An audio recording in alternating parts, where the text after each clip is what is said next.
Ahora comienza Especial Día del Idioma.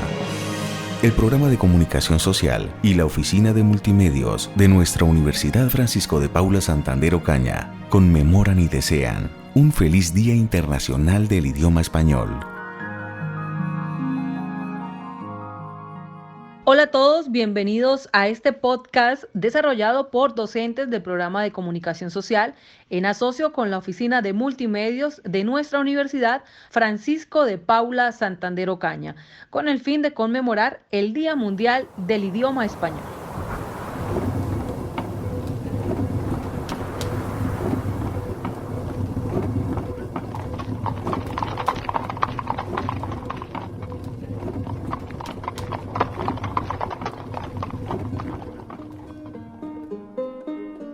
Hola, quiero primero saludarlos en este día.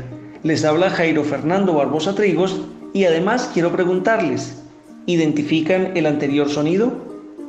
Seguramente sí, simplemente es el galopar de los caballos y el girar de un molino de viento. Pero, ¿qué evoca su mente al escucharlo?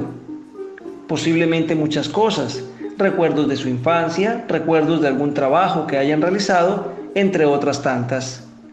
Hoy precisamente, ese sonido nos recuerda una en especial, al valeroso Don Quijote cabalgando su hermoso caballo Rocinante y al mismo tiempo a su fiel escudero Sancho Panza. En pocas palabras, recordamos a Don Miguel de Cervantes Saavedra, autor insigne de la literatura universal, con su emblemática obra Don Quijote de la Mancha. Es decir, ese sonido hoy nos permite evocar y conmemorar el Día Mundial del Idioma Español. Y para esto tenemos el placer de contar hoy con la opinión del director del programa de comunicación social, el docente Jairo Fernando Barbosa Trigos, y de los docentes Jesús Casanova Gravino y Elvis Fernando Barbosa.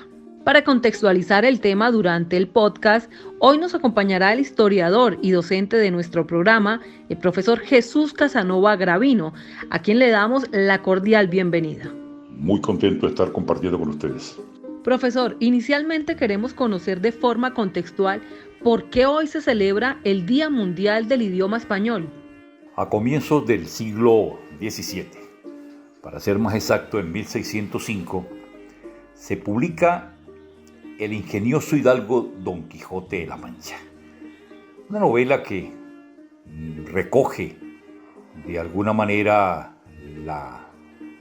los sueños, las esperanzas, las aspiraciones, la vida de la gente del común, de la gente sencilla.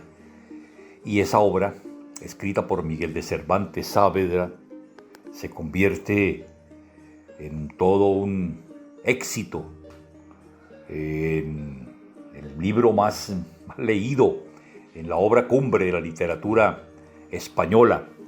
Y obviamente, pues a raíz de eso, a raíz del éxito tan impresionante de la obra de Miguel de Cervantes Saavedra, se toma como fecha el momento en que este personaje fallece, que fue el 23 de abril de 1616 en la ciudad de Madrid, para tomarlo como fecha en que se recuerda, se conmemora, se celebra el Día del Idioma. Esa básicamente es la razón. La muerte de Miguel de Cervantes Saavedra, el más preclaro, el más grande, el más alto representante de la letra española y por ende, pues de todos los países que hablamos esa lengua. Profesor Jesús Casanova, ¿y cuál es esa incidencia de Miguel de Cervantes Saavedra en el idioma? ¿Por qué hoy precisamente se celebra el Día Mundial del Idioma Español? La incidencia que Miguel de Cervantes Saavedra tuvo en España fue trascendente, fue única.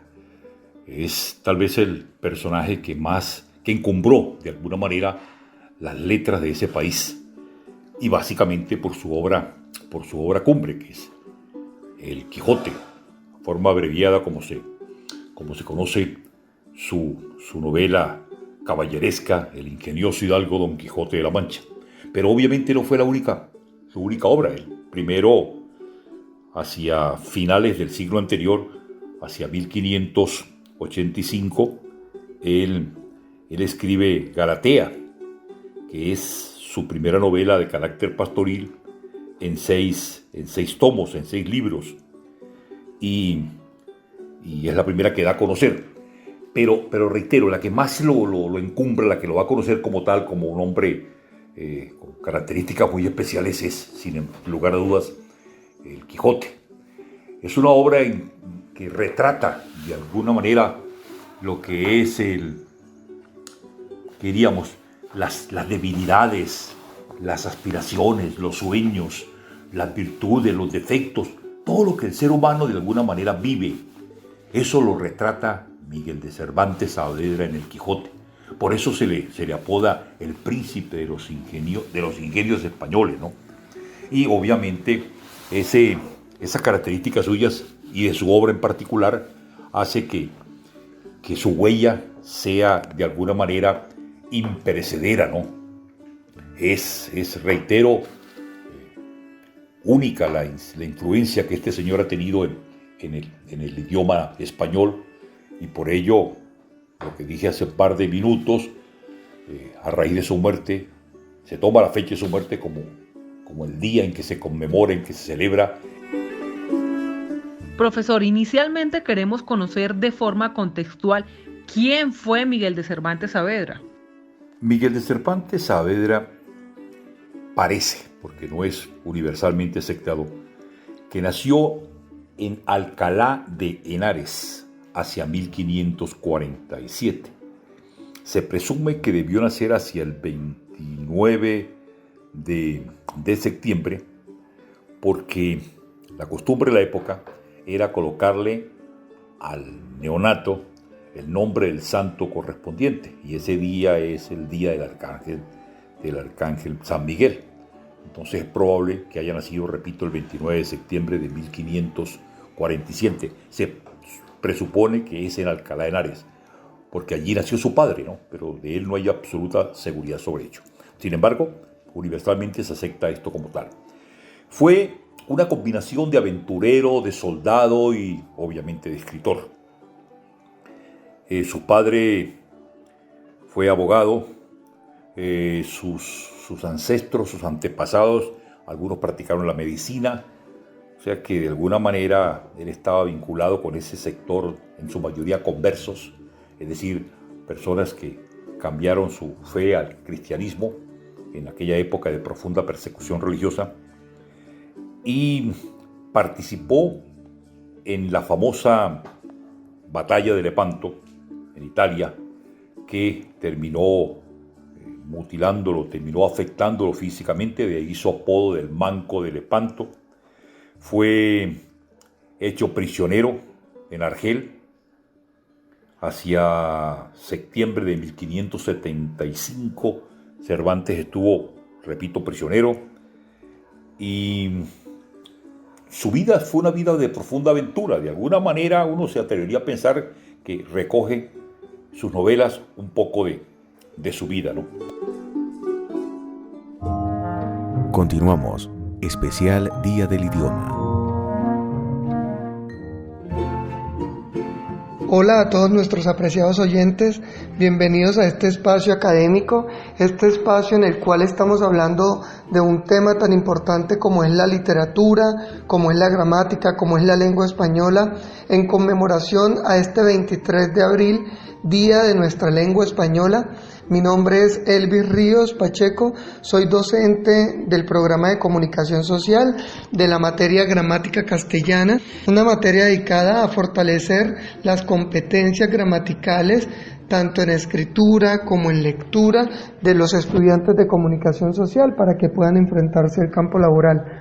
En este espacio vamos a hablar de la colección de libros o los libros que han hecho que nuestra lengua española tenga tanta importancia y tanta relevancia.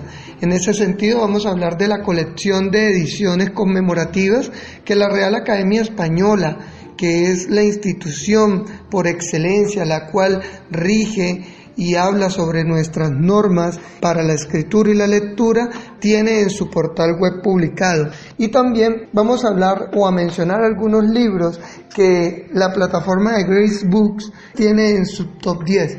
Nosotros lo que vamos a hablar son de los libros que específicamente estas plataformas tienen en común y que son para la literatura universal un punto muy importante. Del primer libro que vamos a hablar, y es por su autor, porque gracias a él es que conmemoramos este Día del Idioma, es del libro El Quijote de Miguel de Cervantes Saavedra, un libro que no necesita mayor presentación. Este libro centra su idea en un hidalgo de 50 años que decide disfrazarse de caballero y emprender un viaje de aventuras con su caballo Rocinante y que va influenciado por los libros de la caballería. En este libro se presentan las aventuras que el Quijote junto con su amigo Sancho, su fiel escudero y su caballo Rocinante emprenden a través de un viaje y de una aventura singular. El segundo libro del cual hablaremos en este espacio académico es el libro de Gabriel García Márquez, nuestro Nobel de Literatura en 1982, y es el libro llamado o titulado 100 años de soledad. Es un libro considerado una obra maestra para la literatura hispanoamericana y universal, y es una obra que ha sido traducida y leída no solamente en español, sino en muchos idiomas.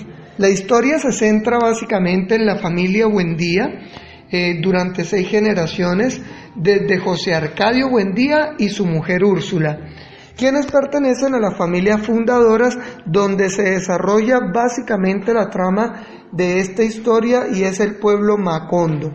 En ese sentido, el libro trata de una historia fundamental en el siglo XX y se puede apreciar las guerras entre liberales y conservadores en las cuales se ve envuelto el coronel Aureliano Buendía. Dentro de este gran compendio de libros también encontramos a un escritor peruano del boom latinoamericano, el cual escribió La ciudad y los perros. Se trata de Mario Vargas Llosa, quien publicó esta obra en 1962 y narra la brutalidad con la cual un grupo de jóvenes viven y pasan o les suceden acontecimientos en un colegio militar en Lima, Perú.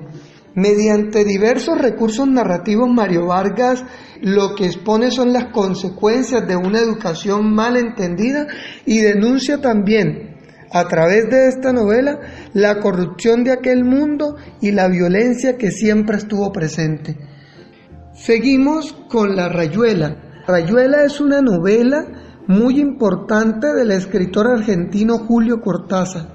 Esta novela fue escrita en París y publicada por primera vez en Buenos Aires el 3 de octubre de 1963 y es una de las obras centrales del boom latinoamericano.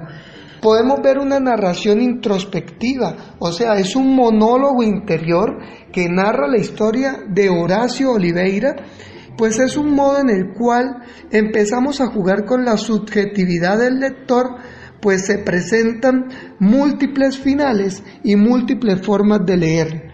En la literatura universal podemos encontrar también la Ilíada, que es una obra o un relato escrito por Homero, en el cual se detallan ciertos acontecimientos que sucedieron en una guerra de aproximadamente 10 años, en el cual la confederación de los griegos y los troyanos se enfrentaron fuertemente. En este relato nosotros podemos examinar el absurdo de la furia y el orgullo, así como el carácter tétrico de la guerra. La Ilíada da paso también a una obra significativa para la literatura universal y es la Odisea, que también fue escrita por Homero y es un poema épico donde Odiseo narra muchas aventuras, en el cual él es conocido como Ulises. Y Ulises pues emprende un viaje de regreso a su patria Ítaca desde el momento en que finaliza la guerra de Troya. Entonces la Odisea se narra en la Ilíada hasta el momento en el que Ulises inicia ese camino de vuelta y finalmente vuelve a su hogar muchos años después. Continuamos con la Divina Comedia de Dante Alighieri. es una travesía de Dante hacia el infierno. Podemos ver cómo Dante, para expiar sus pecados y encontrar sentido a su vida de la mano con la intervención divina, atraviesa estos tres estados: el infierno, el purgatorio y el paraíso. Dante publicó esta novela a principios del siglo XIV y pues inicialmente se denominó la comedia, ya que tenía un final feliz, a diferencia de las otras novelas y de las tragedias. Los invito a leer La Divina Comedia, en el cual Dante Alighieri, a través de un sueño que vivió en Semana Santa, busca y atraviesa diferentes aventuras en estos estados. Seguimos con el relato de William Shakespeare, Hamlet, una obra que transcurre en Dinamarca y trata los acontecimientos posteriores al asesinato del rey Hamlet, quien es el padre del príncipe Hamlet, y el cual fue asesinado a manos de su hermano Claudio. Sin embargo, el fantasma de Hamlet padre no quedaría vagando en el purgatorio impune. Por el contrario, el fantasma del rey pide a su hijo que vengue su asesinato. Con el relato de todos estos textos, lo que pretendemos nosotros no es decir cuál es el texto número 1 de la literatura universal. Continuamos. Especial Día del Idioma.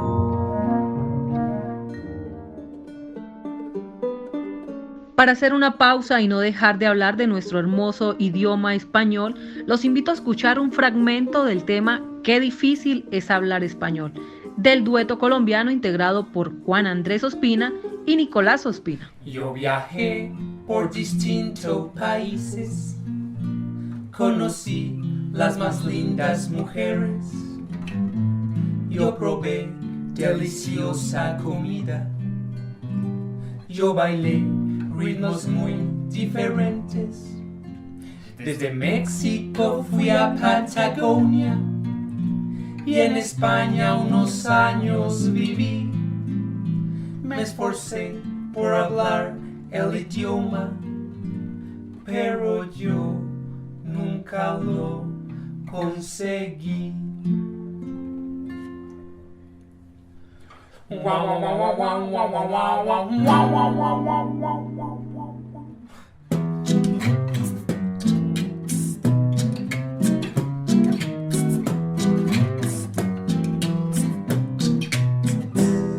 Qué difícil es hablar el español, porque todo lo que dices tiene otra definición. Qué difícil entender el español, si lo aprendes no te muevas de región. Qué difícil es hablar el español, porque todo lo que dices tiene otra definición. Qué difícil entender el español, yo ya me doy por vencido, para mi país me voy.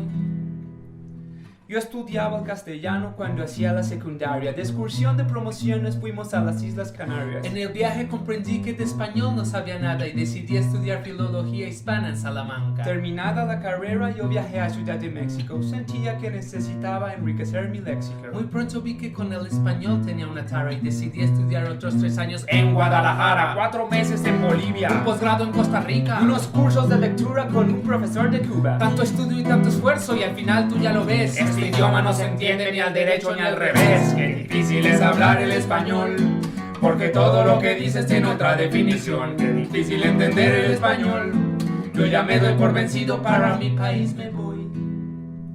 En Venezuela compré con mi plata una camisa de pana y mis amigos me decían, ese es mi pana, ese es mi pana. En Colombia el porro es un ritmo alegre que se canta, pero todos me miran mal cuando yo digo que me encanta. Los chilenos dicen cuando hay algo lejos que está la chucha. Y en Colombia el mal olor de las axilas es la chucha. Mientras tanto en Uruguay a ese olor le dicen chivo. Y el diccionario define al chivo como una cabra con barbucha.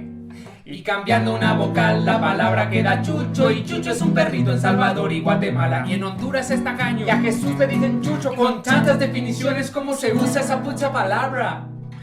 Chucho es frío en Argentina, chucho en Chile es una cárcel, chucho en México si hay alguien con el don de ser muy hábil. El chucho de Chucho es un chucho ladrando y por chucho a Chucho lo echaron a Chucho. El chucho era frío, lo agarró un chucho que Chucho decía, extraño a mi chucho. Qué difícil es hablar el español, porque todo lo que dices tiene otra definición. Qué difícil entender el español. Yo ya me doy por vencido, para mi país me voy. Comencé por aprender los nombres de los alimentos, pero frijoles, poroto y habichuela al mismo tiempo. Y aunque estaba confundido con lo que comía en la mesa de algo, yo estaba seguro, un strawberry es una fresa. Y ¡qué sorpresa cuando en México a mí me dijeron fresa! Por tener ropa de Armani y pedir un buen vino en la mesa. Con la misma ropa me dijeron cheto en Argentina. Cheto es fresa, yo pensé y pregunté en el mercado en la esquina. ¿Aquí están buenas las chetas? Y la cajera se enojó. Andate a la repu, que te remil parió. Y fresas, parce. Me dijo un colombiano mientras vio que yo mareado me sentaba en una silla. Hermanito, no sea bruto y apúntese en la mano. En Buenos Aires a la fresa le dicen frutilla. Yo me cansé de pasar por idiota. Digo lo que a mí me enseñan y nadie entiende ni jota. Y si ni jota no se entiende, pues pregunte en Bogotá. Yo me rindo, me voy pa' Canadá. Un pastel es un ponqué y un ponqué es una torta y una torta el puñetazo que me dio una española en la boca. Ella se veía muy linda caminando por la playa. Yo quería decirle algún piropo para conquistarla. Me acerqué y le dije lo primero que se me ocurrió. Se volteó, me gritó, me escupió y me cacheteó. Capullo yo le dije porque estaba muy bonita. Y si capullo es un insulto, ¿quién me explica la maldita cancioncita?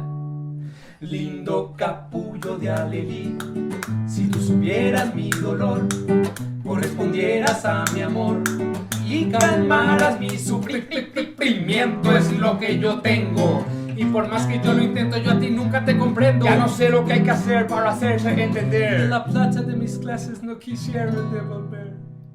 Yo ya me doy por vencido, para mi país me voy. Continuamos. Especial Día del Idioma.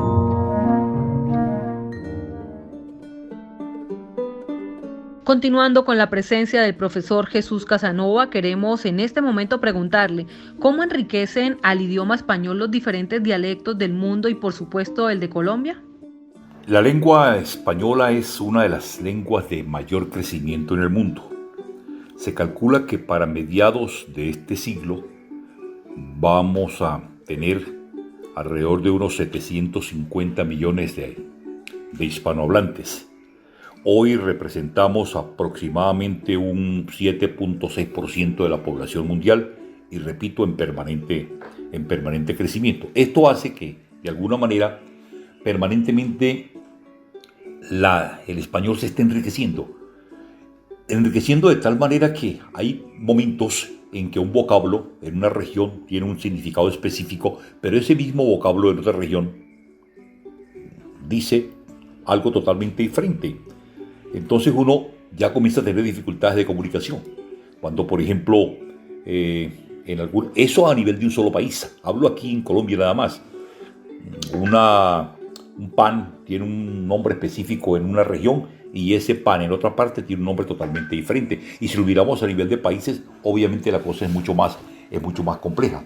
Entonces, de una forma u otra, las expresiones regionales, las expresiones locales, los lenguajes propios de una determinada colectividad, casi que lo que hablan núcleos poblacionales muy específicos, van paulatinamente enriqueciendo nuestro idioma. Cada día crece más, cada día se alimenta de nuevos términos, cada día el español se enriquece más.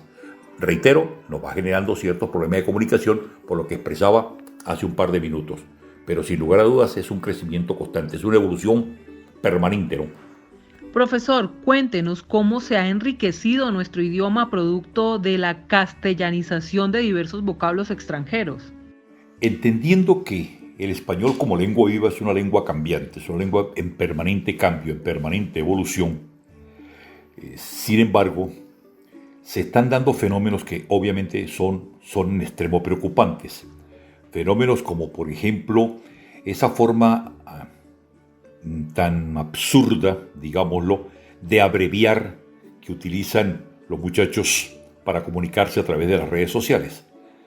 Juntan, unen, extreman palabras y las convierten en un lenguaje extrañísimo que solamente ellos lo entienden, ellos lo comprenden como tal, pero de una forma u otra se está pisoteando la esencia de nuestra lengua. Yo pienso que en aras de preservar la relativa pureza del idioma debemos ser muy, pero muy cuidadosos cuando hacemos una tipo de comunicación a través de estos medios, del WhatsApp, lo que se quiera.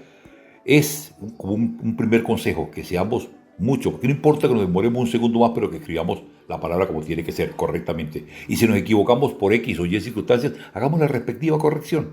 Ese es un paso sencillo, elemental, que lo podemos hacer y de alguna manera estamos preservando, manteniendo la riqueza de una lengua tan hermosa como es la lengua nuestra. Agradeciendo la presencia del profesor Jesús Casanova Gravino, finalmente queremos preguntarle cuáles serían las recomendaciones para mantener y preservar el legado del español. La Real Academia Española de la Lengua ha venido en los últimos años en una actitud un poco laxa. Digo laxa porque hasta hace muy poco eran demasiado puristas en el sentido de la defensa a ultranza del español raizal, del español como es, como tiene que ser. Es decir, que rechazaba de cierta manera expresiones castizas de muchas de las regiones de los diferentes países en que este idioma se habla. Pero esto últimamente ha venido cambiando, y más ahora que a raíz de la facilidad de comunicación que existe, de la internet, por ejemplo, pues se interactúan los idiomas, se mezclan de alguna manera. Uno encuentra en cualquier ciudad una cantidad de avisos publicitarios en lengua extranjera, y algunas de estas expresiones foráneas paulatinamente se han venido vinculando a nuestra lengua. En el caso del fútbol, por ejemplo, los términos que se utilizan para indicar tiro de esquina, el córner, penalti, en fin, ese tipo de cosas terminan en última formando parte del lenguaje popular, y con el tiempo la Real Academia termina igualmente aceptándolas. Es decir, que querámoslo o no, hay una interacción permanente de nuestra lengua con otras lenguas, y más por la facilidad, reitero, con que hoy nos podemos comunicar.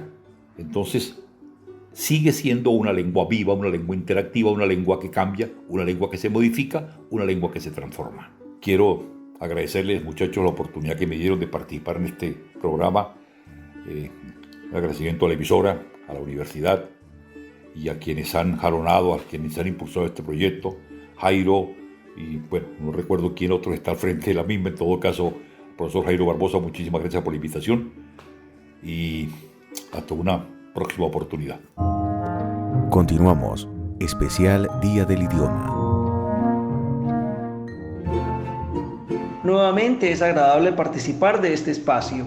Para ir cerrando el programa, quiero brindarles algunos de los hitos más importantes de la historia de nuestro idioma español. En primer lugar, quiero comentarles que en el siglo XIII nuestro idioma se convirtió en el idioma oficial, luego que se conquistara el Reino de Granada. Particularmente, Alfonso X generalizó la redacción de sus documentos oficiales y además promovió la escritura de los textos de diversas áreas, entre ellas el derecho, la historia y la ciencia. En segundo lugar, en 1942 se escribió la primera gramática por parte de Antonio de Nebrija, libro que posteriormente se complementó con el Diccionario Bilingüe de Latín a Español en el mismo año y luego de Español a Latín en 1945. Y muchos años después se desarrolló el Tratado de Ortografía en 1517 por parte del mismo autor. En tercer lugar, en 1713 se fundó la Real Academia Española, RAE, tema que luego fue aprobado por Felipe V en 1714. Y uno más, en 1925, oficialmente la RAE bautizó al idioma como idioma español, teniendo en cuenta que anteriormente era conocido como castellano. Continuamos. Especial Día del Idioma. De esta manera hemos llegado al final de nuestro podcast. Queremos agradecerle enormemente a todos ustedes que estuvieron conectados con esta producción sonora de principio a fin. A nuestros docentes también especial agradecimiento: Jesús Casanova Gravino, Elvi Fernando Ríos Pacheco, a nuestro director de programa Jairo Fernando Barbosa Trigos, al docente Eli Arenas Vega por su edición, así como a la oficina de multimedios y a la UFM Estéreo. Mil gracias a todos por su atención. Feliz día.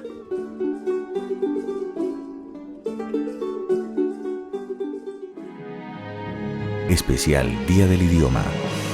El programa de comunicación social y la oficina de multimedios de nuestra Universidad Francisco de Paula Santander Ocaña conmemoran y desean un feliz Día Internacional del Idioma Español.